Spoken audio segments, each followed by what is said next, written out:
Livro do profeta Daniel, capítulo de número 10. Quem encontrou, diga amém. No primeiro ano de Ciro, rei da Pérsia, foi revelada uma palavra a Daniel, cujo nome é Beltesazar. A palavra era verdadeira e envolvia grande conflito. Ele entendeu a palavra e teve a inteligência da visão. Naqueles dias eu, Daniel, pranteei por 3 semanas. Manjar desejável não comi, nem carne nem vinho entraram na minha boca, nem me ungi com óleo algum. Até que passaram as 3 semanas, e no dia 24 do primeiro mês, estando eu à borda do grande rio Tigre, levantei os olhos e olhei, e eis um homem vestido de linho, cujos ombros estavam cingidos de ouro puro de Ufaz. O seu corpo era como berilo, o seu rosto como um relâmpago, e seus olhos como tochas de fogo, seus braços e seus pés brilhavam como bronze polido, e a voz das suas palavras era como o estrondo de muita gente. Só eu, Daniel, tive aquela visão. Os homens que estavam comigo nada viram. Não obstante, caiu sobre eles um grande temor, e fugiram e se esconderam. Fiquei, pois, eu só e contemplei aquela grande visão, e não restou força em mim. O meu rosto mudou de cor e se desfigurou.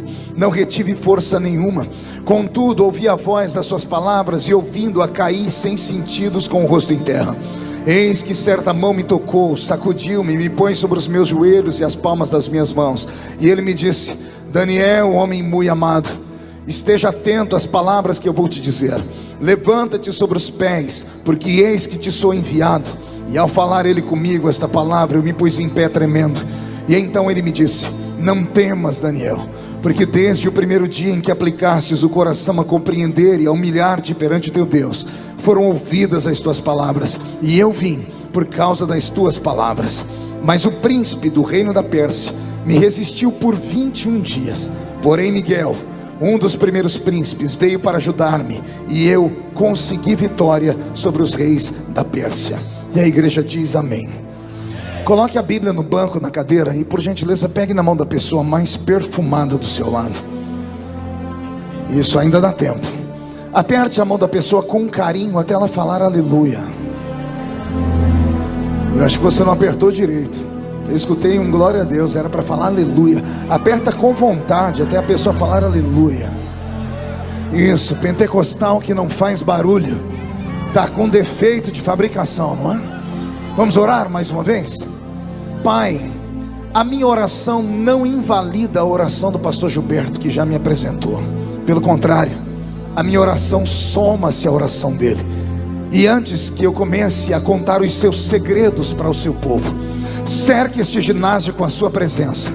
E num raio de 5 quilômetros, onde houver um demônio alojado, eu dou a esses demônios segundos para sumirem da cidade de Suzano. Porque se não sumirem, serão queimados pelo poder da sua glória que aqui será derramada. Rasgue os céus sobre este ginásio. Manda anjos de fogo descerem aqui. Que estes anjos desçam trazendo brasas de fogo nas mãos. Comecem a esparramar estas brasas entre nós. E onde houver um crente cheio do Espírito Santo, pega ele nesta noite ainda, Jesus, e mostra o caminho da verdadeira e poderosa adoração. Fala conosco, fique conosco, é o que eu te peço agora e sempre. E toda a igreja diz: os que podem, tomem o seu assento, aplaudindo a Jesus, porque Ele é bom, porque Ele é maravilhoso.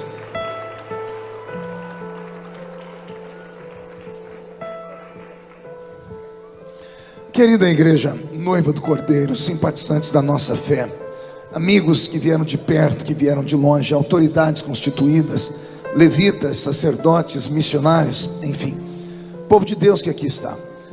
Eu fiz uma proposta a vocês: pregar ou não pregar. A igreja optou por eu pregar. Então eu vou fazer um pedido agora. Eu gostaria que todos ouvissem o pedido.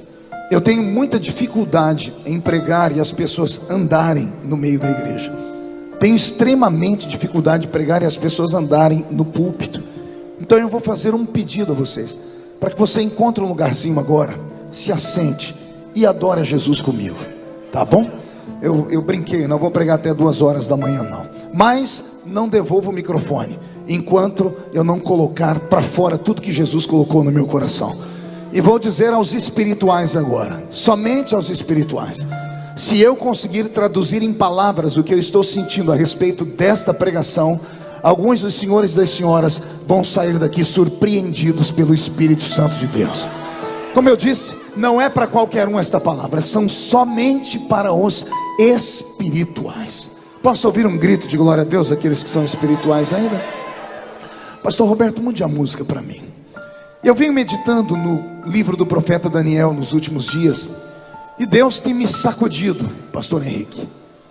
Há muito tempo a igreja de Cristo parece ter perdido o rumo da sua liturgia e da sua homilia. Liturgia e homilia tem a ver com o culto, tem a ver com o ritual do culto, tem a ver com a essência do culto.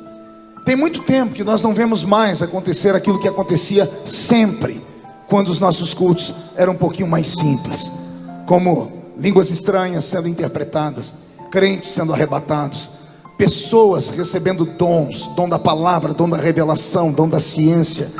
Há quanto tempo você não tem na memória a lembrança de alguém caindo endemoniado nos nossos cultos? E eu sei que alguém vai apelar e dizer: não, pastor, é porque nós estamos em tanta pureza e santidade que o demônio nem chega perto da igreja. Ah, se fosse verdade, né, pastor Gilberto? Ah, se fosse essa a realidade, mas a realidade é outra, é completamente oposta a tudo isso. No meio da caminhada, no meio da parafernália de instrumentos de alta tecnologia, no meio de um tempo onde os crentes têm dinheiro, têm carro, têm uma casa bonita para morar, no meio de uma época em que as pessoas têm muitos anéis de formatura no dedo, parece que a simplicidade do evangelho foi arrancada do nosso meio. Parece que aqueles crentes de antigamente, aqueles crentes que só tinham 2 dentinhos na boca, lembra? O zagueiro e o atacante. Aqueles crentes que eram analfa de pai e beta de mãe, que eram desprovidos de cultura teológica, mas que quando dobravam seus joelhos no chão, o céu era rasgado em 2 partes, e a glória de Deus não caía, ela desabava em cima de nós. Talvez eu esteja falando demais, talvez eu esteja falando num ambiente onde as pessoas falam assim: não, pastor, o senhor está errado, porque aqui em Suzano é diferente, aqui está acontecendo tudo aquilo que acontecia antigamente. Mas como eu viajo muito, e Jesus tem me levado pelo mundo todo, e eu já preguei em mais de 80 países do mundo, e só no meu Brasil mais de 4.000 cidades, eu tenho experiência e autoridade para falar. Alguma coisa saiu dos trilhos, e quem sabe nessa noite Jesus não faz as coisas voltar para o lugar, caso meia dúzia escute a palavra da pregação desse simples pregador. É claro que para eu poder pregar, o som tem que ficar do jeito que estava. Sumiu a potência do som aqui, eu preciso que volte do jeito que estava. Não sei se alguém mexeu. Isso, devolva para mim o som, um pouquinho mais de peso. Agora chegou. Se ficar assim vai ganhar um beijo, tá bom, meu irmão? A igreja dá glória a Deus pela vida do sonoplasta? Pronto. Então venha comigo. Roberto, mude a música. Eu li um texto no capítulo 10, eu sei que a leitura foi extensa, mas era importante fazer a leitura. A leitura se dá num tempo difícil, num tempo distante. O profeta Daniel é a voz de Deus na terra. Esse Daniel não é um super-homem, esse Daniel não é um semideus, esse Daniel não é não é o quarto membro da Trindade. Esse Daniel é apenas um homem, é um mero homem. E eu insisto na palavra, ele é apenas um homem. Eu disse que ele é apenas o quê? Não ouvi, ele é apenas o quê, igreja? E eu não sei se você se lembra o que significa a palavra homem. A palavra homem vem de humus, e humus é terra misturada com esterco. Estercos são fezes, e fezes são dejetos que nenhum organismo aproveita, por isso é eliminado. Então o termo homem, a palavra homem significa terra misturada com esterco, ou seja, é um nada. O ser humano é nada potencializado a nada. Maldito é o homem ou a mulher que se estriba em cima do seu dinheiro, da sua beleza, da sua sabedoria, do posto que ocupa ou do anel de formatura, porque do jeito que vieram vão embora desse mundo. Aliás, vão embora um pouquinho mais ricos, porque nascem pelados, mas quando vão morrer colocam uma roupa para enterrar eles naquele paletó de madeira. Daniel não é usado por Deus porque ele nasceu com uma estrela na testa. Daniel não foi levantado por Deus porque Deus havia escolhido ele lá no ventre da mãe dele para uma missão extraordinária, nada disso. Daniel era só um moço da terra sagrada de Jerusalém, que teve a infelicidade de ter nascido num tempo em que o pecado dos seus pais chegou tão ruim diante de Deus, que Deus retirou a mão do seu povo, e o povo dele então foi arrastado para dentro de Babilônia e foi escravizado. Daniel assistiu ao assassinato do pai e da mãe. Vai anotando essas coisas. Daniel viu os seus algozes entrarem em Babilônia e sangrarem o pai e a mãe dele ao fio da espada. Daniel viu os seus sonhos serem arrancados dele. Ele era um menino da alta aristocracia judaica, era um menino estudado, era um menino preparado, seria um grande homem na sua terra. Mas ele vem numa leva com os homens e mulheres que são escravizados. Ele vem com grilhões nos pés, grilhões nas mãos. E imagine um homem que viu o pai e a mãe serem assassinados, viu os seus sonhos dissiparem, viu a sua religião ser destruída, e agora ele está dentro de uma terra. Colocam comida boa para ele, carne assada, picanha, e ele diz assim: não vou comer. E alguém pergunta por quê? Porque isso aí foi consagrado a um Deus estranho. E alguém diz: mas o seu Deus não te escutou. Ele diz assim: não me importa, porque eu creio nele mesmo assim. Vou falar de novo: não me importa se ele me ouviu ou se ele não me ouviu, se ele salvou ou se ele não salvou, se ele me deixou livre ou se ele me deixou escravo. Eu continuo acreditando nesse Deus acima de qualquer coisa. Preste atenção: Israel está cativo. Diga comigo: cativo. O cativeiro é um juízo. Não é verdade, pastor Gilberto? O cativeiro é um juízo. Se Deus levou o povo para o cativeiro, é porque Deus estava irritado com esse povo. E se Deus levantou esse povo para ir para o cativeiro, Deus disse assim: eu vou abandonar vocês, vocês vão ficar na mão dos inimigos, vão sofrer até aprender. Todos são escravos. Mas aí Deus pega um escravo que olha e diz assim: eu ainda acredito em ti. Daniel provocou o coração de Deus. Eu imagino Deus dizendo: não acredito, eu deixei ele sofrendo, mandei, a mãe e o pai morreram e ele ainda acredita em mim. Esse moço não é normal. E a minha Bíblia diz que Deus unge Daniel. Só que o que eu vou falar agora eu acho que você nunca ouviu na vida. Você já ouviu Deus ungir alguém? Deus unge homens e mulheres. Deus unge os olhos para dar visões. Deus unge a boca para cantar e pregar. Deus unge os ouvidos para ouvir a sua voz. Deus unge os pés para saírem correndo pregando. Deus unge as mãos para curar os enfermos. Eu já vi Deus ungir muitas partes do corpo, mas a parte que Deus ungiu em Daniel me dá arrepios, porque a Bíblia diz que Deus ungiu a mente dele. Tem que ser muito inteligente e muito espiritual para compreender. Eu vou repetir: Deus, Henrique, ungiu o cérebro dele. Deus ungiu os neurônios dele. Deus mexeu com a inteligência dele. Deus não deu para ele uma voz bonita para cantar e encantar o coração dos reis, não. Deus não deu para ele habilidade com as mãos para construir coisas, também não. Deus não deu para ele habilidade nas pernas para ser o maior atleta de Babilônia, não. Deus ungiu a cabeça dele, o cérebro dele. E quando eu estava vindo para cá, Deus vinha falando no meu coração: filho, eu queria hoje encontrar um Daniel nesse congresso. Queria encontrar alguém que tenha coragem de dizer que eu existo, ainda que esteja no meio da tempestade. Porque se eu encontrar alguém, eu quero dar uma unção igual a que eu dei para Daniel para eles. Pastor, e receber uma unção no cérebro significa o quê? Meu Deus do céu, meu corpo até fica arrepiado. Você sabia que tudo na vida depende de um único momento? Imagine se Deus hoje te der uma inteligência, e a inteligência é criar uma ideia. E eu não estou falando ideia com I minúsculo, não. Eu estou falando uma ideia com I maiúsculo. Aquela que você não precisa ter duas, nem três, nem quatro. Uma. E essa ideia: pegar você do último lugar da fila e virar a fila e colocar você na frente. Essa ideia: pegar você que mora lá na Casa do Chapéu e te fazer ir morar na maior capital do mundo. Uma ideia que vai te tirar daquela choupana onde você mora e vai te colocar no maior apartamento do maior arranha-céu que existe na sua cidade. Uma ideia que vai tirar você lá do meio dos anônimos e amanhã as pessoas te assistirem num programa de televisão. Uma ideia que vai destacar você do meio da sociedade, da sua família, no meio de todas as pessoas. Pastor, é possível isso? Quem conhece história secular sabe que é. Quem tem um aparelhinho chamado celular e tem um aplicativo chamado Waze, deixa eu te contar, o Waze é um aplicativo israelense, é um GPS, é o maior GPS do mundo. Sabe quem criou o aplicativo? Sabe de onde saiu a ideia? De dois meninos judeus que estavam lá na garagem da casa deles. Bastou uma ideia. Eles não tinham nada arquitetado, não tinham os produtos, eles não tinham a tecnologia, mas tiveram uma ideia, patentearam a ideia e foram vender de lugar em lugar. Hoje é o aplicativo mais valioso que existe no mundo. vale bilhões de dólares. 2 meninos semi-analfabetos. O que foi que eles precisaram? Precisaram de um programa de TV para levar eles lá e cantar, para ficarem famosos? Não, bastou uma ideia, uma imaginação. Vai pegando essa palavra. Bastou um toque, bastou que a mente deles se expandisse. Você já deve ter ouvido falar de Steve Jobs. Steve Jobs é um fundador da Apple. A Apple é chamada no Brasil de Apple, né? A Apple, que é aquela empresa da maçã que criou os computadores, tudo isso foi criado por ele e mais 2 malucos que ficavam dentro da garagem da casa também. Os amigos iam passear, os amigos iam beber, e eles ficavam lá pegando algoritmos de computação e desenhando e criando. Daqui a pouco, olha o que aconteceu. A empresa mais valiosa do mundo.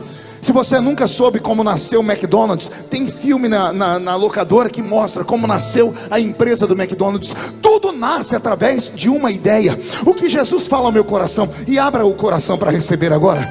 Ele pode te dar hoje, pregador, um sermão que ninguém nunca ainda pregou. E bastaria um sermão para a história falar de você. Eu conheço um dos maiores pregadores do mundo, que eu já li sobre ele. É um pregador famoso em toda a história do cristianismo moderno. E ele só tem um sermão: pecadores na mão de um Deus irado. Quem é estudante de teologia já ouviu falar? Jonathan Edwards. Não existe 2 sermões dele, não existe 3, é um só. Todos os avivamentos passaram por esse sermão. Ele não precisou de 10, bastou um. Música, o Senhor pode te dar uma letra de uma música, ou uma melodia que ninguém nunca cantou. Ele pode emprestar uma das melodias que os anjos cantam no céu e soprar no seu ouvido, e da noite para o dia a sua voz ser conhecida no mundo todo.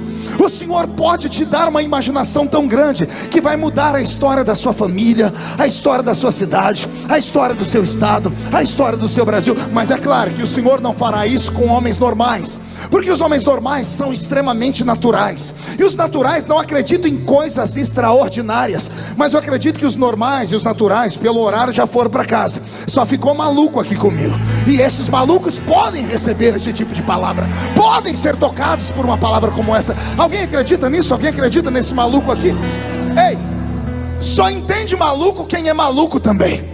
Então eu quero saber onde estão os malucos que são como eu, para levantar a mão direita. Segure a mão para cima, com carinho, toque aqui no cocorudo do seu irmão. Não é em cima, é aqui atrás. Aí está o cerebelo. Aqui atrás, Henrique, está o cerebelo. É onde está a imaginação do homem. Aqui está o HD de inteligência do homem. Tocou, toca de novo, diz: Jesus vai visitar aqui hoje. Jesus vai te dar uma inteligência hoje que vai salvar o seu casamento, vai salvar o seu filho. Deus vai tirar você do nada e vai te colocar num lugar poderoso. Agora eu queria saber se esses loucos que acreditam têm coragem de dar um grito para acordar a cidade inteira.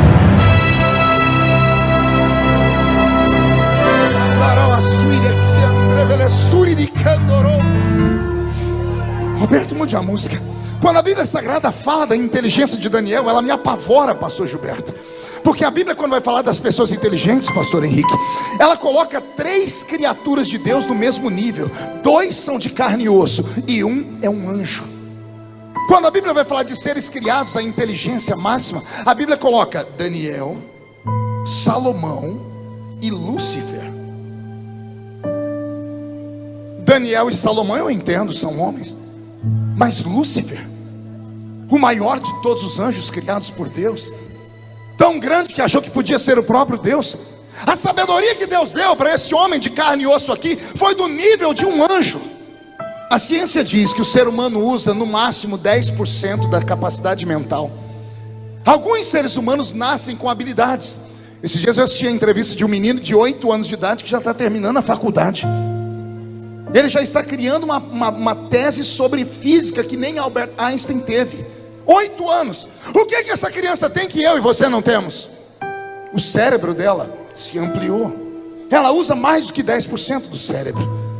Então, se alguns nascem com isso, e a ciência diz que isso é uma anomalia, pessoas autistas, por exemplo, 95% dos autistas, eles têm ideia fixa ou visão fixa. Eles são capazes de decorar livros inteiros de 1000, 2000 páginas.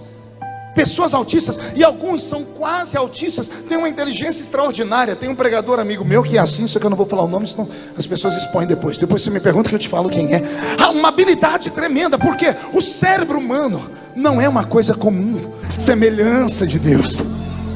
O que foi que Daniel fez? Daniel chamou a atenção de Deus porque ele começou uma consagração, ele começou e Daniel se tornou pai de uma geração de homens e mulheres que amam jejuar. Até os dias de hoje as igrejas fazem, estamos no jejum de Daniel. Só que o jejum que as igrejas fazem não tem nada a ver com o jejum de Daniel, porque eles fazem 21 dias, e o jejum de 21 dias não é comer legumes. O jejum de 21 dias é o que eu vou pregar hoje aqui, do capítulo 10. O jejum do legume é no início da chamada dele, quando ele entra lá dentro. Isso é uma coisa. O jejum de 21 dias não é para qualquer um, não. Esse jejum é só para homens e mulheres que estão cansados de uma vida rasa, que estão cansados de entrar na igreja e olhar para a igreja e ficar com raiva, porque quando põe o pé na porta da igreja, dá uma olhadinha e diz assim: eu já sei quem vai pregar.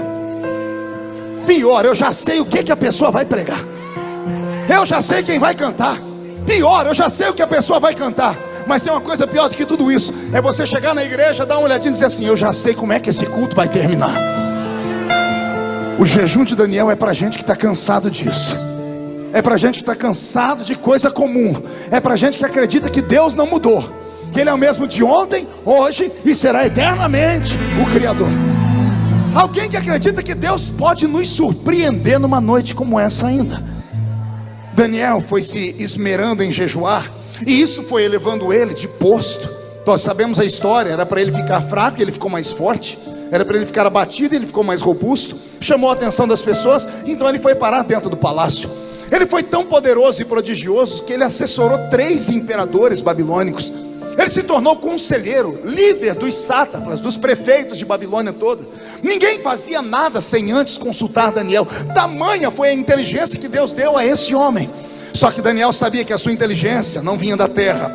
Então ele sabia que conquistar não é difícil, manter é. Pega essa palavra. Conquistar as coisas não é difícil, mantê-las é. Aí é que está o negócio. Pregar nos Gideões não é tão difícil. Difícil é pregar 20 anos consecutivos. Você está entendendo? Cantar uma música que estoura nas paradas de sucesso e você vai lotar estádios é fácil. Quero ver você fazer a segunda música. Quero ver pegar igual os cantores de antigamente da nossa safra, Feliciano Amaral, que cantou 40 anos e nunca saiu das paradas de sucesso. Shirley Carvalhais e outros cantores daquele naipe. Essa safrinha nova cantam as músicas muito bonitas, badaladas, mas a gente nem sabe quem são. Cadê eles? O de ontem estava acima da média, hoje a gente não sabe nem onde a criatura está. Chegar não é difícil, manter é difícil. Daniel entendeu que ele conseguiu a atenção de Deus. Então o que ele fez? Ele manteve. E ele manteve como? Ele manteve uma vida de jejum. Daniel é o homem do jejum. Ah, velho e poderoso jejum. Deixa eu falar com os meus irmãos de cabelos brancos aqui. Quem sabe os jovenzinhos vão entender. O velho e poderoso jejum. Jejum que nos ensinaram, antes de nos ensinar a ler a Bíblia, era aceitar Jesus como Salvador. E alguém já dizia: aprenda a jejuar. Nunca nem explicaram para que era o jejum. O jejum só tem uma função: ele mortifica a carne. Ele mortifica o que, igreja? Ele mata o que? Pastor, e para que é que os homens da Bíblia como Daniel jejuavam? Porque Daniel, antes de outros, antes de nós, descobriu que o homem não é só carne. Como somos imagem e semelhança de Deus, e o nosso Deus é um Deus trino ou triuno, que se revela em Pai, Filho e Espírito Santo, o homem também é um ser tricotomo, que se divide em corpo, alma e espírito. O problema é que nos ensinaram errado. Quando você aprende uma coisa muito errada, é feita uma lavagem cerebral na sua mente, você trava. Sabe o que eu aprendi a vida inteira na minha igreja, na escola dominical da Assembleia de Deus? Que o homem tem um espírito. E isso é mentira. O homem não tem um espírito. O homem é um espírito. O homem tem um corpo. Porque o ter é passageiro. Você tem agora e não tem amanhã. O ser é eterno. Você é hoje e será amanhã. Eu não tenho um espírito, porque se eu tenho, eu posso ter hoje e perder ele amanhã. Eu tenho um corpo, e foi Salomão que ensinou: o corpo, quando morre, volta ao pó. Mas e o espírito? Não ouvi. O pó volta ao pó, porque não presta para nada. Mas e o espírito? Esse volta para Deus, porque Deus é eterno. Então eu não tenho um espírito, eu sou um espírito. E aqui começa todos os problemas. Eu espero que você tenha paciência e não fique escandalizado. Por que os cultos de antigamente eram mais vivos? Simples. Os crentes de 30, 40 anos atrás só tinham 3 lugares para ir: igreja, trabalho e a sua casa. Nossos velhos pais ensinaram: o corpo para nada presta, então abandona a vaidade. Pega uma foto de você há 15 anos atrás, você não sai correndo. Pega as igrejas, pega aquelas fotos. E quando aquele amigo nosso fala assim: ó, postei no Facebook, aí na mídia social, uma foto nossa de 30 anos atrás. Tem irmã que faz o sinal da cruz. Meu Deus, arranca esse negócio, porque se olha lá, é uma criatura desarrumada demais. Os crentes antigamente não tinham beleza física. Olha para nós agora, dá uma olhadinha ao seu lado. Isso aqui parece uma passarela de desfile de modas. Olha, as mulheres estão lindas, os homens não estão mais feios. Por quê? Porque de tanto falarem para nós que a presença, a aparência, a primeira impressão é que fica, a gente cuidou demais disso aqui, ó. Os nossos pais estavam se lixando para isso aqui, ó. Eles davam valor àquilo que estava aqui dentro.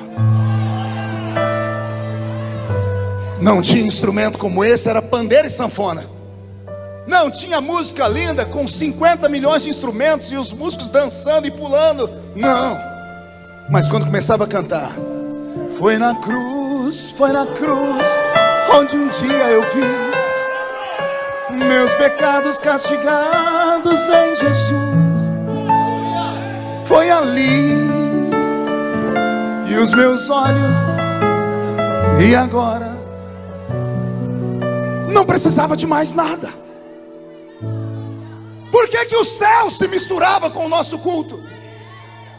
Porque o crente, para vencer a perseguição, e não era perseguição como a de hoje não, era perseguição em casa, era perseguição com o vizinho, era perseguição com o trabalho, era perseguição política, era perseguição com a polícia. O velho presbítero Ovídio Ramos, em quem eu me espelhei, quando estava cansado e queria dar testemunho para a juventude, ele chamava a gente lá na casa dele, levantava a camisa e mostrava as cicatrizes nas costas que ele apanhou de padres que pegavam chicotes e batiam nas costas dele porque ele era crente. Esse mesmo homem não sabia ler nem escrever, mas pense em qualquer doença que corria dele. Você não entendeu, né? Eu vou repetir. Pense em qualquer doença que corria dele. Podia estar doente do que for, era só lá levar para o irmão Vídeo. Ele tinha uma mão desse tamanho. Ele pegava óleo, não eram esses óleos que vêm de Jerusalém não, que vem com perfume de mirra. Ele pegava óleo de cozinha, banha de porco. Vem cá, a Bíblia diz que a oração do presbítero com óleo cura. Pá! E a pessoa era curada. Meu corpo está inteirinho arrepiado, você acredita? Estou todo arrepiado. Eu acho que Deus está confirmando essa palavra. O Senhor está dizendo: era por isso que eu operava. Porque a igreja não vinha para iniciar o culto na igreja. A igreja já começava o culto em casa. O culto do crente começava dentro do banheiro, ou debaixo do chuveiro, ou tomando banho na bacia. Começava a cantar, chegava na igreja meia hora antes, dobrava o joelho e orava. E só levantava do joelho quando escutava a voz do pastor cantar uma melodia muito linda. Oh Senhor, em fervente oração, eis o meu coração. Ah, meu Deus. Essa voz do nosso pastor fazia a gente levantar chorando. E a gente chorava por quê? Não é porque a melodia era bonita, porque o instrumento era forte, é porque a gente já vinha em oração. Nós preparávamos nosso espírito, nós jejuávamos, nós líamos a Bíblia. Nós não tínhamos tempo para ficar 30 30 horas no WhatsApp. Não havia tempo para ficar em Facebook. Nós não perdíamos culto para final de Copa do Mundo. Copa do Mundo que vai se lascar no inferno. A gente queria ver o culto do domingo. Nós não queríamos ver novela. Nós não queríamos ver o Big Brother. A gente não estava nem aí com a mensagem da Rede Globo, do Jornal Nacional. A gente não se importava. Sabe por quê? Ensinaram a gente: quando você aceita Jesus, você fica nesse mundo, mas você não é mais desse mundo. Você está aqui, mas você não é mais daqui. Tem alguém que acredita nisso? Então agora não dá um grito não, dá um berro de glória a Deus.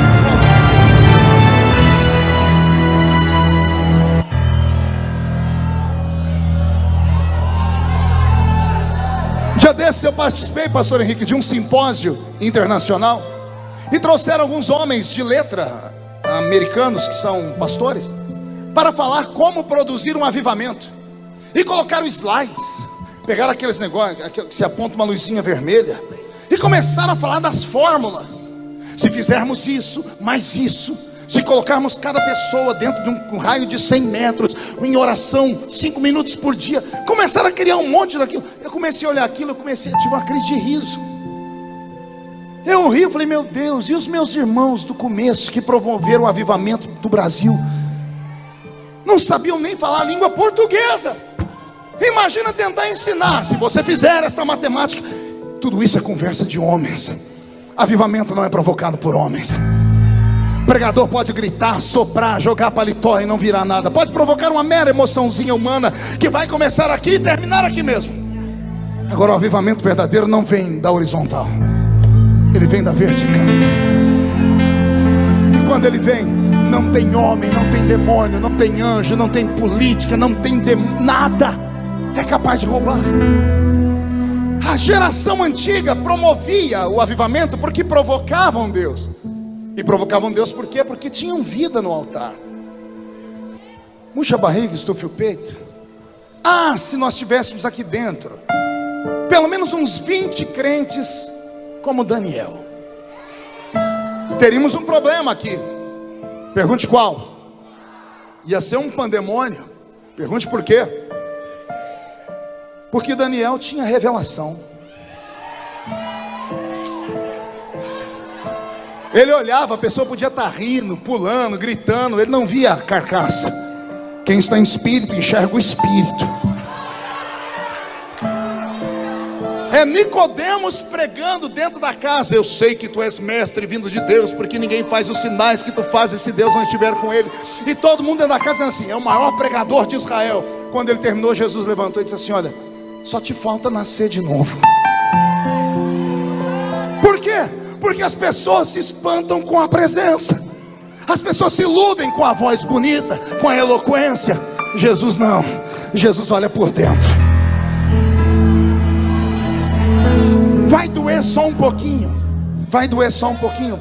Sabe por que não se manifesta mais demônios nos nossos cultos? Não é porque estamos em santidade. É exatamente o oposto. É porque o que temos de Deus é tão pouco, é tão tacanho. A unção, a graça, a glória é tão pequena que não faz cócegas no diabo. Porque o que faz o endemoniado se manifestar? Uma presença exterior fez uma pressão para dentro dele. A pessoa cai endemoniada nos cultos porque lá fora é o antro do diabo, a igreja não. Botava o pé aqui dentro, tinha um crente orando, outro em jejum, outro cantando, outro falando. A presença invisível oprimiu o diabo, e o diabo promete que não vai escandalizar. O diabo está congregando conosco. Os demônios congregam conosco na igreja. Zé Pilintra, Zé Pilantra, Exu Caveira, a pombagira então mora dentro da igreja. E não tem nada que expulse. Sabe por que não tem nada que expulse? Porque ninguém mais tem um dom, discernimento de espírito. Discernir espíritos. Não tem mais. Por que não tem mais? Porque ninguém mais busca. O crente fica o dia inteiro na frente da televisão, o dia inteiro no WhatsApp, a madrugada inteira trancado no quarto, entrando em site pornográfico, mandando foto pelado, fazendo biquinho. Aí vem para a igreja. Senta na igreja, cruza as pernas, põe na boca essa desgraça desse chiclete, estica um braço para cá, outro para lá e diz: vamos ver o que esse pastor tem para falar. Aí a criatura sai dizendo: essa igreja é gelada, essa igreja é fria. Frio é você, filho do Todo-Poderoso. Filho é você, você que precisa mudar. Está em nós.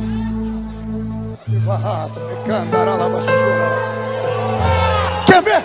Onde estão os irmãos aqui que já fizeram evangelismo e iam nas casas visitar? Cadê a velha guarda toda? Vou falar uma coisa que vai mexer com você. Você lembra quantos de vocês chegaram a entrar numa casa uma hora? A pessoa recebeu, quando você entrou dentro da casa dela, você parou e disse: tem alguma coisa esquisita aqui. Quem lembra disso? Quando eu chego em Brasília, me dá arrepios. Quando eu desço aqueles corredores, se eu não corro para o meu gabinete, dobro o meu joelhinho, pego a Bíblia, oro e leio, eu não consigo trabalhar. Eu já saí de lá doente.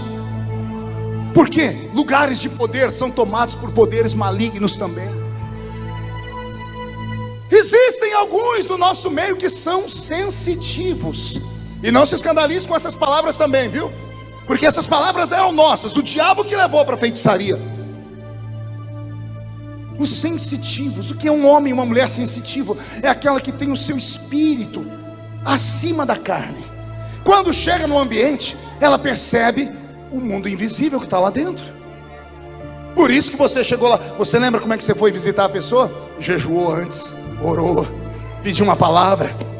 Você chegou lá preparado, seu espírito estava treinado. Você entrou lá, não foi para lidar com a pessoa, foi para lidar com aquele que estava oprimindo ela.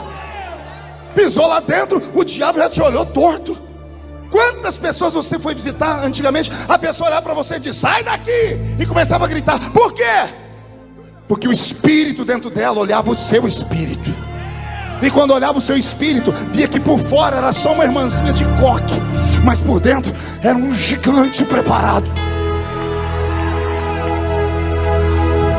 Daniel se esmerou tanto no jejum, que ele previa as coisas que iam acontecer no país dele. Capítulo 10, ele percebe que vai acontecer alguma coisa em Babilônia. Ele acorda pela manhã, senta na cama e olha e diz: está acontecendo alguma coisa. A Bíblia diz que veio uma palavra ao coração dele, a revelação. Só que ele não sabia o que era. E como ele não sabia, o que ele fez foi perguntar para quem sabe. Naquele dia não comeu, disse: Deus, eu preciso saber o que está para acontecer. Aguardo resposta. E foi para o trabalho. Deus era acostumado a falar com Daniel sempre, porque Daniel conquistou o coração dele. Mas nesse dia Deus não falou. Daniel chegou no fim do dia em casa, viu o prato, disse: Deus não falou. Ele podia ter feito igual a gente: que se lasque, vamos comer. Mas ele era determinado. Ele disse: o jejum continua até Deus responder. Ele jejuou 2 dias e a resposta não veio. 3, 1 semana e a resposta não veio. 2 semanas, 21 dias, e não ficou morto numa cama deitado não, jejuando, e foi para o trabalho. Ele estava na beira do rio Tigre, ele e os engenheiros de Babilônia construindo um aqueduto para levar água para a terra. Como engenheiro, começa a desenhar projetos e planos. Ele está lá na beira do rio Tigre, em jejum, há quantos dias? Não vi. Aconteceu algo que só quem é espiritual acredita e entende. O jejum dele foi tão violento que a carne dele parece que literalmente morreu. E ele trouxe, porque estava em espírito, o mundo invisível para dentro do mundo visível. Emendou um jejum em 21 dias. Ele está na beira do rio Quebar. Vou deixar ele falar. Estava eu na beira do rio Tigre, quando eu olhei para o céu e vi um varão. E ele desenha o varão: rosto de bronze, braços e pernas de bronze, roupa feita de berilo, seus olhos eram como tochas de fogo. A sua voz era como a voz de muitas pessoas juntas, um eco, um estrondo. E quando eu vi, eu caí como morto. E agora vem a parte mais interessante, preste atenção. Daniel não estava sozinho, ele estava com os empregados de Babilônia, os ímpios, os pagãos, os adoradores de imagem, que não jejuaram, só enchiam a cara, bebiam, estavam lá trabalhando.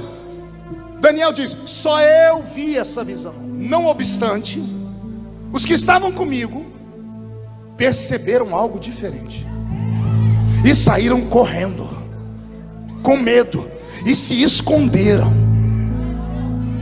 Imagina, você tem o seu amigo caiu, todo mundo vai lá para levantar ele. Levanta, o que aconteceu? A gente vamos levar para o médico. Daniel caiu, os outros saíram correndo. Eles não viram nada, mas perceberam tudo. Assim diz o Senhor: quero eu trazer de novo esse tempo para a terra. De que forma? A senhorita na universidade, no próximo dia que for para a universidade, se acreditar no que eu estou pregando e entrar numa campanha de jejum e oração, não se assuste. Se você chegar na classe, sentar e a sua amiga, aquela patricinha, tocar no seu ombro e dizer assim: e aí, amiga? Quando falar amiga, ela cai endemoniada para trás.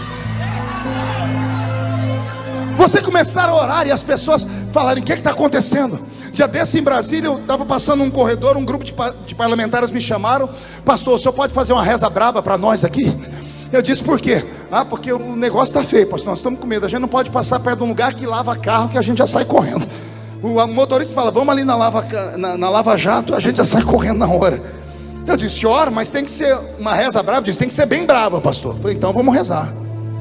Fica de pé todo mundo, me deram os braços, diz: pegue na mão do outro, fechem os olhos, e não é para abrir enquanto eu estiver orando. E eu comecei a orar, mas não orei com equilíbrio, não. Eu estava vindo de uma campanha de oração, que eu ainda subo um monte para orar. Não sei se os crentes ainda acreditam nisso, porque eu precisava de uma vitória. E eu estava cheio de Deus. Quando eu comecei a orar, o Espírito do Senhor me tomou. Eu dei um grito, eu dei uma rajada de língua estranha, que eu abri o olho. Os deputados tinham uns que faziam assim: ai, quase tombaram. Eu falei: Jesus, não deixa cair. Se cair um, cai tudo aqui. Quando eu vi que estavam ficando ruim, eu disse: amém. Quando eu falei amém, eu disse: pode soltar as mãos.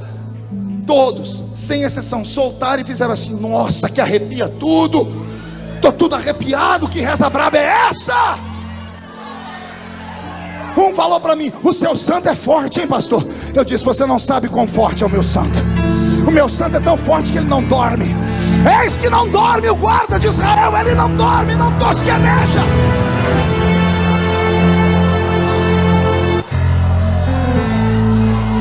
E olhe para mim,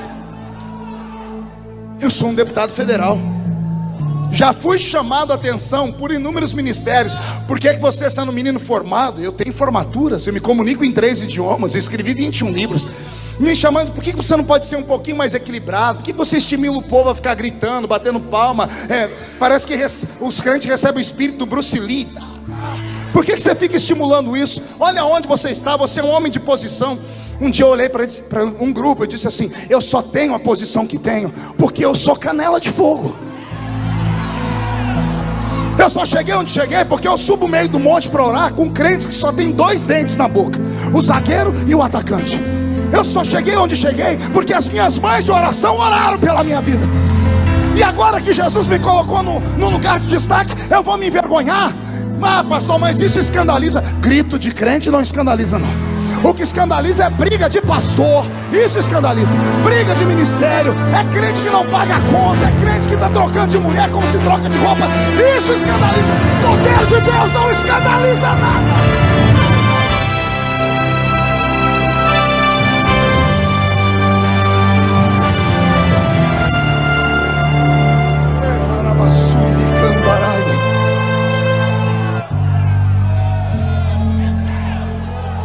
Eu vou falar uma coisa agora que vai doer. O problema do crente é quando ele não tem consistência. Quando ele não tem consistência, ele vira o famoso crente chuchu. Quem já comeu chuchu? Chuchu com ovo, chuchu com carne. Que gosto tem o chuchu sozinho? E se você fizer com ovo? Se fizer com carne, ele pega gosto de tudo. O tal do crente chuchu é um perigo. No início da minha vida eu era um crente chuchu. Assembleiano, comecei a visitar os outros ministérios. Ia eu sem consistência e voltava a dizer: pastor, por que a gente não faz assim? Por que a gente não copia? Um dia eu sentei perto do irmão Ovídio Ramos, aquele presbítero que eu falei aqui, e eu falei assim: irmão Ovídio, por que nós da Assembleia de Deus não batemos palma? Que naquela época eu não batia palma, há 20, 30 anos atrás não batia palma. E eu falei: por que nós não batimos palma? Por que a gente não bate palma? O velho olhou para mim, olhou para o céu, fechou o olho. Eu falei: dormiu, né? Aí ele falou: estou meditando. Aí ele olhou para mim e disse assim: nós não bate palma porque nós tem medo. Eu disse: e nós temos medo do quê? Eu disse: nós tem medo da palma ir para a pessoa errada, filho. A Bíblia diz: louvai ao Senhor com palmas. Mas na igreja é um perigo. Você foi naquela igreja ali, né, das palmas? Eu disse: fui. Que hora que eles batem palma, filho? Eu disse: a hora que o pregador fala uma coisa bonita. Ele diz: então, a palma é pro pregador que falou uma coisa bonita, ou pro Deus que está usando o pregador? Que hora mais bate palma? Quando o músico canta, quando os instrumentos são tocados, quando o cantor solta aquele agudo, o povo vai à loucura, assovia, bate palma e diz: filho, essas palmas foi pro cantor ou pro Deus que está usando ele, meu filho? Eu não sabia responder. Aí ele olhou para mim e disse: por isso que nós não bate palma. Aí ele falou assim: mas quando a gente tem vontade de bater palma, filho, a gente dá glória a Deus. Aí eu, ignorante, falei assim: e nós não tem medo de dar glória a Deus não, irmão Vídeo? Ele disse assim: não, meu filho, porque glória a Deus não tem erro, só tem um. Só tem um. Se você der glória a Deus aqui, dentro do carro, no banheiro, no shopping center, essa glória sai da terra, atravessa o céu atmosférico, atravessa o céu cósmico, vai até o trono dele. A ausência da glória de Deus está tamanha que as igrejas pentecostais, para manterem a tradição do barulho, emendamos os aplausos. Já tem algumas assoviando. Daqui a pouco só Deus sabe o que vai acontecer, porque o pentecostalismo tem tradição de barulho, mas o barulho de antigamente não era esse. Era barulho de língua estranha, era barulho de glória a Deus, era barulho de profecia, era barulho de interpretação de língua, era barulho de cânticos espirituais. As danças não eram essas danças bonitas que as meninas fazem hoje, usam aquelas roupas lindas e ficam aqui como balão. Nós tínhamos as nossas dançarinas há 30 anos atrás. O nome delas era Miriam. Quando elas ficavam cheias do Espírito Santo, e detalhe, não era jovenzinha não, era tudo de coquinho na cabeça, viu? E quando Deus tomava elas iam só na graça. Passava perto da gente, arrepiava até o pé da gente arrepiava. Você está entendendo o que eu estou dizendo? Que Deus nessa noite traga a unção que caiu sobre Daniel. Quando você sair deste ginásio essa noite e atravessar aquela porta, não se assuste, porque se essa palavra colar em você, Deus vai abrir os seus olhos. E vai ter gente que vai querer se esconder, porque se Deus abrir os seus olhos como eu penso, você vai ter medo de entrar na rua da sua casa. Você vai ver demônios nas árvores, nos carros, nas esquinas, demônios nos homens, sentados nos ombros das mulheres, em cima de animais. Se o Senhor te der essa visão, não temas, não temas, diz o Senhor. Ele te deu autoridade, Ele te deu poder. Use o nome de Jesus e sai expulsando. Manda embora Zé Pilantra, Zé Pilintra, Jucaveira, tranca a rua, tranca o velho, tranca a velha. Manda para o inferno, porque a graça ainda está sobre nós. Ah, meu Deus. Alguns crentes têm essa habilidade. Você já percebeu que vem um cantor e canta um hino? Às vezes no culto vem outro e canta o mesmo hino. Um canta e você diz assim: uau, que linda voz, que coisa bonita. O outro canta, você não consegue, você começa a tremer, você fica sem fôlego, vontade de gritar. Tem pregadores que pregam 5 minutos, você começa a dormir. Tem uns que falam 2 horas, você fala, mas já passou. E alguém vai dizer que isso é dom de homem? Não. O que faz a música ser sacra não é o ritmo. E eu já ouvi alguém falar assim: porque forró então cai fogo. O outro não. O que faz a música ser sagrada é o vaso que está interpretando ela. É a vida que esse vaso tem diante de Deus. É isso que faz a diferença. Nós estamos buscando explicações na terra para coisas que não existem. O apóstolo Paulo, ensinando a igreja de Corinto sobre igreja, preste atenção. Paulo diz assim: quando vocês se ajuntam, nada acontece, porque vocês entram na igreja, e entrar na igreja não é mérito para ninguém, porque até cachorro entra em igreja. Fizeram até uma piada: por que o cachorro entrou na igreja? Que a porta estava aberta. Tem crente que acha que só pelo fato dele estar na igreja ele já está abafando. Dia desse eu terminei um culto lá na minha igreja, onde eu sou pastor, e lá na minha terra tem uma raça de crente que não tem aqui, só tem lá. O infeliz chegou em mim no fim do culto e falou assim: ô pastor, o senhor precisa pegar mais leve com a gente, o senhor é muito bravo, raivoso, o senhor passa o culto inteiro falando de chiclete na boca, que a gente não pode ficar de mão dada com a esposa no culto, não pode passar a mão nas costas da namorada quando está na igreja, o senhor fala das meninas que estão lixando a unha. Pastor, pega leve. Pastor, o senhor tem que dar graças a Deus que a sua igreja está cheia. Tem um monte de igreja vazia por aí. Mas me deu uma raiva, me subiu uma ira, e eu xinguei tudo ele. Mas eu xinguei no idioma do crente. Falei: seu incircunciso, filho da Belial, jumenta de Balaão.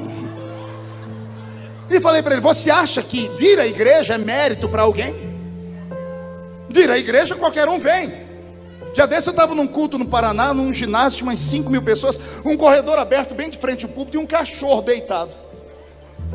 E lá no sul do país, os irmãos não são tão alegres como a gente aqui, são mais quietinhos. Daqui a pouco um crente deu um glória a Deus lá atrás, o ginásio inteiro olhou para trás, o cachorro não olhou também? Gritar, e eu só olhando o cachorro, um deu um grito do outro lado, todo mundo olhou e o cachorro olhou também. Falei: meu Deus, esse cachorro congrega aqui. Daqui a pouco, Henrique, o fogo pegou. O fogo pegou que os crentes começaram a pular, a gritar. O cachorro olhou para um lado, olhou para o outro. O cachorro não empolgou, gente. O povo gritou e o cachorro: au! Um diácono do lado do público gritou: eita, que até o cachorro está crente. E eu estava com raiva. Eu falei: não tá não. Ele disse: está sim. O infeliz, em vez de ficar quieto, obedecer o pastor, não me afrontou. O cachorro está crente sim, pastor. Disse: não está não. Ele disse: o senhor não ouviu ele dar glória a Deus? Eu disse: eu ouvi ele latir. Ele disse: e eu interpretei. Eu já vi interpretar língua de anjo, língua de cachorro foi o primeiro. Aí eu falei: querido, deixa eu te dar um ensinamento. E disse para ele: esse cachorro nunca deu glória a Deus e nunca vai dar. Nenhum animal irracional dá glória a Deus. Pastor, o senhor não conhece meu papagaio. O seu não, mas mandaram um para mim no WhatsApp, que eu falei: sangue de Jesus tem poder. Um papagaio não pregou uma mensagem minha, emendou uma língua estranha, o infeliz. E o irmão falou: tá vendo aí, pastor, suas mensagens é tão boa que até papagaio está pregando. Meu papagaio cheio do Espírito Santo. Eu disse: querido, é engraçadinho, mas não profana. Esse papagaio não está cheio do Espírito Santo. O senhor não ouviu ele dar glória a Deus? Disse: ele não deu glória a Deus. Mas o senhor ouviu? Eu disse: glória a Deus não é uma repetição de palavras, é consciência. Não basta repetir. Na igreja mesmo tem glória a Deus e glória a Deus. Eu já vi gente dar glória a Deus para esconder um bocejo. A pessoa vai abrir a boca de som: ai, glória. Esse glória foi para onde? A lugar nenhum. Mas não foi glória? Não, não foi glória. Foi um mero estribo de vozes, de barulho. Glória a Deus de verdade não sai daqui. Sai daqui.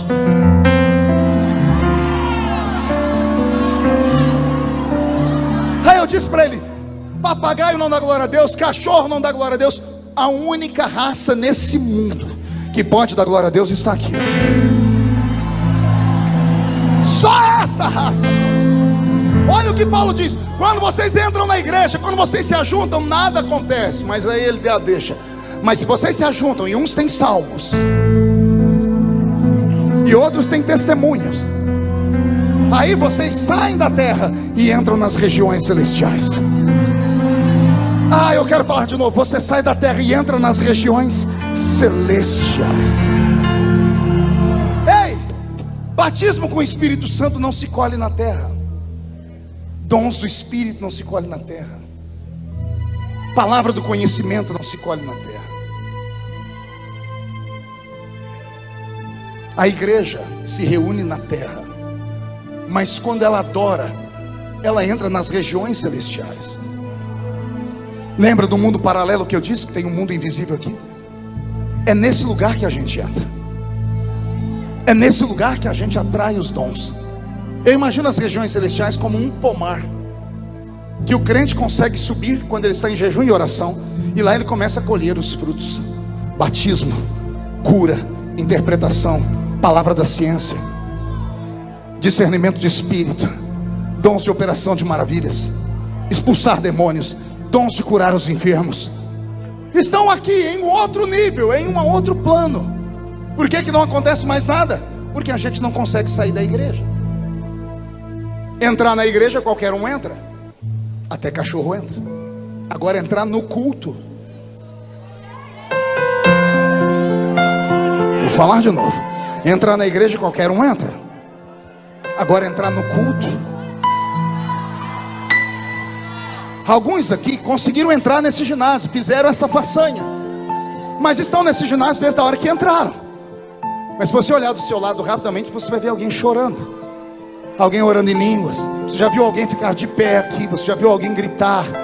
Essas pessoas já não estão mais na terra, elas estão nas regiões celestiais. E são essas pessoas que trazem a glória de Deus para cá. É isso que está faltando nos nossos dias. Daniel, quando viu aquele varão, caiu. O varão foi lá e colocou a mão no ombro dele e colocou ele de pé. Não deu conta. Daniel disse: eu fiquei sobre os joelhos e as palmas das minhas mãos. Ficou de quatro. O corpo dele não dava conta. Aí o homem disse: Daniel, você precisa ficar de pé para ouvir o que eu vou te falar. E Daniel arrumou força e ficou em pé. Agora ouça com o espírito que aquele homem falou para ele. Daniel, homem muito amado.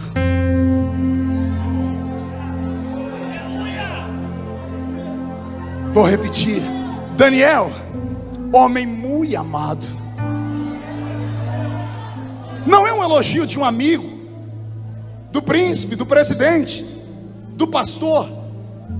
É um príncipe do céu. Esse anjo é Gabriel, o mestre das comunicações do céu. Ele só vem para trazer mensagens que dividem épocas e eras. Gabriel veio falar com Daniel. Vem um príncipe de Deus, um dos primeiros príncipes criados, chega diante de uma criatura e diz assim: Deus mandou te dizer que Ele te ama muito. Imagina essa noite, você em casa, 3 horas da manhã, o Senhor te acordar, e no pé da sua cama um varão de branco, olhando para você e dizendo: Maria, mulher muito amada. Pedro, homem muito amado. O anjo começa a dizer: Daniel, a sua oração foi ouvida desde o primeiro dia. 21 dias atrás. O anjo leu nos olhos de Daniel a pergunta que veio a seguir: se foi ouvida desde o primeiro dia, por que levou 21 dias para chegar? E aqui é algo que só o pastor Gilberto pode ensinar, porque ele é mestre em teologia. Porque eu aprendi a vida inteira que demônio é mais fraco que anjo. Que anjo tem poder e pode destruir qualquer demônio. Sim ou não? Então o que aconteceu aqui no capítulo 10? Que Gabriel vai dizer: eu vim, mas não consegui chegar porque eu fiquei preso no céu da Pérsia. Os reis da Pérsia, ele usa no plural, os reis da Pérsia. Paulo, quando vai falar de demônios, ele fala de 3 categorias: tronos, principados e potestades. Não são esses demôniozinhos chulé que manifestam em igreja.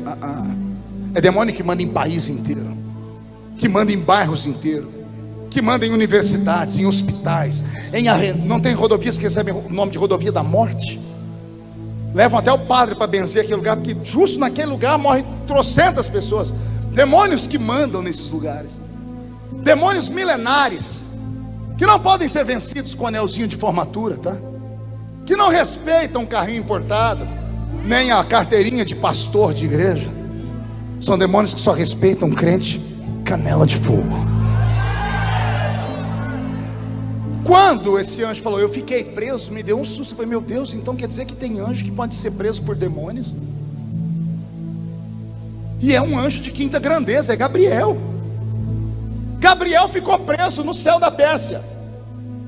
21 dias depois, Deus está no céu. Porque o meu pensamento é esse: Deus naquela época tinha centenas de milhares de seres humanos para cuidar. Hoje Ele tem bilhões.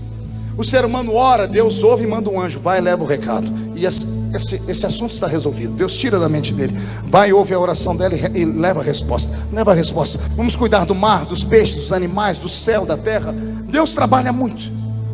21 dias depois, Deus está cuidando e ele escuta uma voz. E ele para ouvir. Ele olha e ele vê Daniel. Mas por que você ainda está orando? Por que esse cheiro de jejum? Já tem 21 dias que eu mandei a resposta. Diante do trono, penso eu em Deus gritando: Gabriel! Gabriel! E entra um serafim ou um querubim dizendo: Senhor, tem 21 dias que ele sumiu. 21 dias que Gabriel saiu daqui e ninguém sabe onde ele está.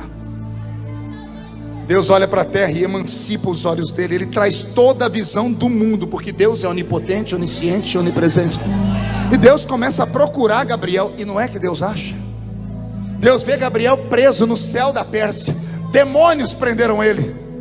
Quando Deus vê aquilo, eu imagino Deus se virando no trono. Agora ele dá outro grito: Miguel! Miguel! E lá vem Miguel. Pois não, senhor. Como é que está a espada flamejante? Olha o teu irmão Gabriel preso no céu da Pérsia. Olha Daniel que não para de orar. Desce lá agora e tira Gabriel daquela prisão, porque Daniel precisa de uma resposta. Um facho de luz corta o céu.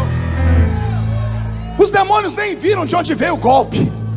Tem demônio perdido até hoje, não sabe o que aconteceu naquele dia. Gabriel foi solto instantaneamente. Ele vai onde está Daniel. E agora o jejum de Daniel, como ele está mais em espírito que em carne, ele percebe antes de todo mundo que tem alguma coisa estranha. Como ele está mais em espírito do que em carne, ele enxerga. Ele vê o mundo invisível. E quando ele vê, o corpo não aguenta. A glória de Deus é incompatível com a carne humana. Por isso que Deus não pode ser visto. Quem vê Deus morre. A Shekinah não era só uma nuvem, era um filtro. Deus vinha em cima dela, porque se aquele filtro saísse, a terra se derreteria. A glória de Deus é incompatível com a carne humana. Quando Gabriel explodiu diante de Daniel, ele quase morreu. O anjo botou ele de pé e disse: eu vim por causa das suas orações. Eu encerro aqui com o corpo ainda todo arrepiado, para falar com alguns homens e mulheres que estão aqui, que ainda acreditam nesse tipo de pregação. Que guarde, são raras. Não sei quantos anos vai levar para você ouvir uma outra mensagem parecida com essa. Deus deu ao homem natural. Qual homem? Natural. Qual homem? 5 presentes, que a ciência chama de sentidos. 5 sentidos tem um homem natural. Quais são eles? Visão, olfato, audição, paladar e tato. Para que servem esses 5 sentidos? Para que o mundo físico seja real para nós.